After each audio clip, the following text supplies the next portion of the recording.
படம் பாயும் ஒளி நீ எனக்கு. இந்த படத்தில் பிரதான கதாபாத்திரங்களில் விக்ரம் பிரபு, வாணி போஜன், தனஞ்சயா, வேலராமூர்த்திலாம் நடிச்சிருக்காங்க.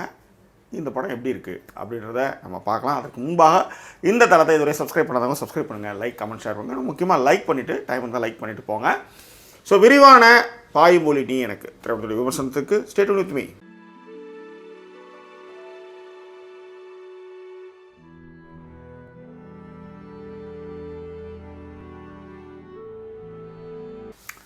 தப்புதேன், ஏன் தப்புதேன்?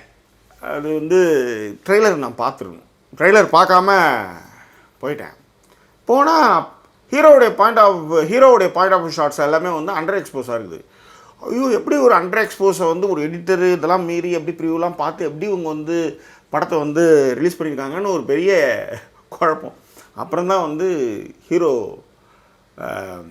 விக்ரம் பிரபுவுக்கு பார்வை குறைபாடு உண்டு, ஒரு விபத்தின் மூலமாக அவருக்கு பார்வை குறைபாடு உண்டு அப்படின்றது தெரிஞ்சதுக்கப்புறம் ரைட் ஓகே அப்படின்ற மாதிரி நம்ம செகண்ட் நிலைக்கு வந்தோம்னு வச்சுக்கோங்களேன். ரைட், இந்த பாயும் ஒளி நீ எனக்கு இந்த படத்தினுடைய கதை என்ன அப்படின்னு பார்த்தீங்கன்னா, விக்ரம் பிரபு சிறு வயதில் அவர் விபத்தின் காரணமாக அவர் பார்வை குறைபாடு, அதாவது ஹெவி லைட்ஸ் இருந்தால் மட்டும்தான் அவருக்கு பார்வை ஓரளவு தெரியும்.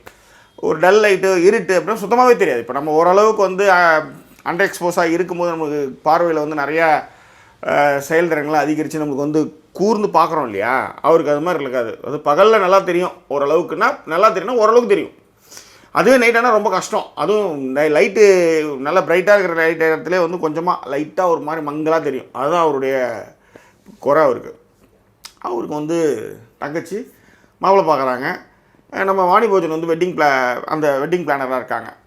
அந்த என்ன சொல்கிறது, கல்யாண வேலைகள்லாம் சிறப்பாக செஞ்சு கொடுக்குற வேலை அவங்க பார்த்துட்ருக்காங்க. ஸோ இன்னும் ஒரு 15 நாளில் கல்யாணம் வச்சுருக்காங்க. விக்ரம் பிரபுவோட தங்கச்சிக்கு 15 நாளில் கல்யாணம் அப்படின்னும் போது அவர் ஒரு சில பிரச்சனைகளை சந்திக்கிறாரு. அந்த பிரச்சனைகள்லேருந்து அவர் வெளி வந்தாரா இல்லையா அப்படின்றது தான் இந்த திரைப்படத்துடைய கதை. பாயும் ஒளி நீ எனக்கு இந்த திரைப்படத்துடைய plus point, minus point, conclusions இதெல்லாம் இப்போ பார்க்கலாம். முதல்ல டைட்டில் பாயும் ஒளி நீ எனக்கு, அது கேரக்டருக்கு ஏற்ற மாதிரி கேட்சியாக தான் டைட்டில் வச்சுருக்காங்க. பட் அந்த டைட்டில் தான் கொஞ்சம் அதை டிசைனர் கொஞ்சம் பண்ணியிருக்கலாமோ அப்படின்னு அபிப்பிராயம். அவ்வளோதான். இது ஒரு பாரதியாருடைய கவிதை. இதை ஹிப்ஹாப் தமிழா கவனில் சூப்பராக சாங்காக கன்வெர்ட் பண்ணிப்பார்.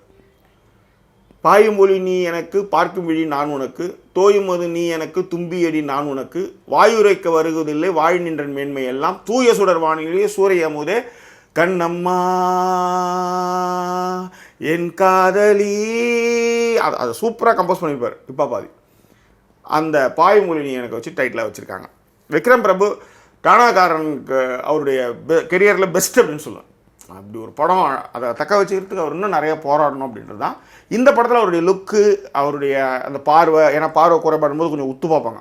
அந்த மாதிரியான விஷயங்கள், அதற்கு மெனக்கட்ட விஷயங்கள்லாம் நல்லாவே பண்ணியிருக்காரு. நான் உண்மையாக சொன்ன மாதிரி ஃபஸ்ட் ஆஃப் கொஞ்சம் நல்லா கிரிப்பிங்காகவே போகுது. ரைட், வாணி போஜன் அவங்க ஆஸ் யூஷுவல் தான். பெரிய ரொமான்டிக்கான காட்சிகள்லாம் எதுவுமே இல்லை, ஆஸ் யூஷுவல். ஏன்னா இந்த மாதிரி நம்ம ஆள் மாதிரி பேசுகிறது நிறைய படங்களை பார்த்துட்டோம். ஸோ இன்னும் கொஞ்சம் ஒரு 2 பேர் சந்திக்கிற ஒரு விஷயத்தை இன்னும் கொஞ்சம் நிறைய யோசிக்கலாமே அப்படின்றது தான் எனக்கு. இது ஒன்று. அடுத்தது பார்த்திங்கன்னா வேலராமூர்த்தி, அதாவது அவர் மிடுக்காகவே நடிச்சிருக்கிறாரு. அடுத்தது தனஞ்சயா, அவர் கன்னடா ஆர்டிஸ்ட்டு. அவருடைய முதல் தமிழ் படம் அது. பாடி லாங்குவேஜாக இருக்கட்டும், மற்ற விஷயங்களாக இருக்கட்டும், ரொம்ப நல்லாவே பண்ணியிருக்காரு. மியூசிக் மகதீஷ் ஃபாரா ஸ்வாகர், அதுக்கப்புறம் சன்னி சாகர் 2 பேரும் அதை பண்ணியிருக்காங்க.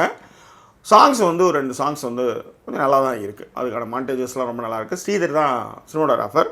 முக்கியமாக வடசென்னையினுடைய அந்த இந்து இடுக்கு இடங்கள், அதற்கான லைட்டிங்ஸ். ஏன்னா இதில் இவருக்கு பார்வை குறைபாடுனா அது எவ்வளோ பார்வை குறைபாடுன்றதுல ஒரு குழப்பம் இருக்குது.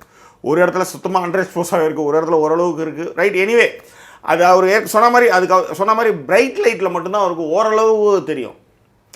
ஆனால் அதே நேரத்தில் சுத்தமாக கும்மிருட்டாக இருக்கிற இடத்துல அவர் சுத்தமாகவே தெரியாது. நம்மளுக்கு தெரிகிற பார்வை அது கூட ஒரு சுத்தமான கும்மிருட்டில், அதாவது லைட்டு சாதாரணமாக ஒரு 40 வாட்ஸ் லைட் இருக்குன்னா அது சுத்தமாக தெரியாதுன்ற மாதிரி ஒரு சவாலான பணியை தான் ஸ்ரீதர் பண்ணியிருக்காரு. இட்ஸ் குட், ஒன்றும் பிரச்சனை இல்லை. ஆனால் what is the minus point அப்படின்னு பார்க்கும்போது, முதல் பாதியில் நீங்கள் சொன்னது எல்லாமே ஓகே, இப்படி ஒரு பிரச்சனை, இதனால் இது ரைட். இதன் பிறகு அவன் எப்படி ஒரு பெரிய வில்லனை பழிவாங்கினான்னும் போது நிறைய மெனக்கெட்டு இருக்கலாம். ஓகே, அது எல்லாமே விளையாட்டுத்தனமாக இருக்குதுன்னு வச்சுக்கோங்களேன். ஏன்னா நம்ம ஆட்கள் நிறைய படங்கள் பார்க்க ஆரம்பிச்சிட்டோம். இன்னமும் அபூர்வ சகோதரரில் வந்து அந்த கோலி உண்டை உருட்டி விட்டு வந்து டக்கு டக்குன்னு அடிக்கிறது அந்த மாதிரி விஷயங்கள் இருந்து நம்ம மாறலாம் அப்படின்ட்டு வேறு ஏதாவது புதுசாக யோசிக்கலாம். எவ்வளோ விஷயங்கள் இருக்குது. அதுதான் இங்கே வந்து எனக்கு தெரிஞ்சு செகண்ட் ஹாஃப் வந்து அந்த கிரிப்பிங்காகவோ இல்லாதற்கு வந்து ஆமாம் கரெக்டாக பண்ணிட்டாப்பா அஷாப்பா கரெக்டாக சொல்லிட்டாப்பா அப்படின்ற மாதிரியான ஒரு ஃபீலை அது கொடுக்கல அப்படின்றத இந்த படத்துடைய பெரிய மைனஸாக அப்போ நான் பார்க்குறேன். ஸோ இந்த திரைப்படத்துக்கு ஜாக்கி சினிமா அவர்களுடைய மதிப்பெண் வந்து 5க்கு 2.2. பெருசாக ஒன்றும் இம்ப்ரெசிவாக இல்லை அப்படின்றது தான் இங்கே சொல்லக்கூடிய விஷயம். பட் எனிவே அடுத்த படத்தில் வந்து கார்த்திக் அத்வைத் வந்து இந்த விஷயங்கள்லாம் மாற்றி இன்னும் சிறப்பாக செய்ய நம்மளுடைய வாழ்த்துக்களை தெரிவிச்சுக்கிறோம். உங்கள் கருத்துக்களை பின்னோட்டங்களை ஏற்படுத்துங்க. மீண்டும் வேறொரு எபிசோடில் உங்களை நான் சந்திக்கிறேன். அதுவரை நன்றி கூறுவது உங்கள் ஜாக்கி சேகர். நன்றி, வணக்கம்.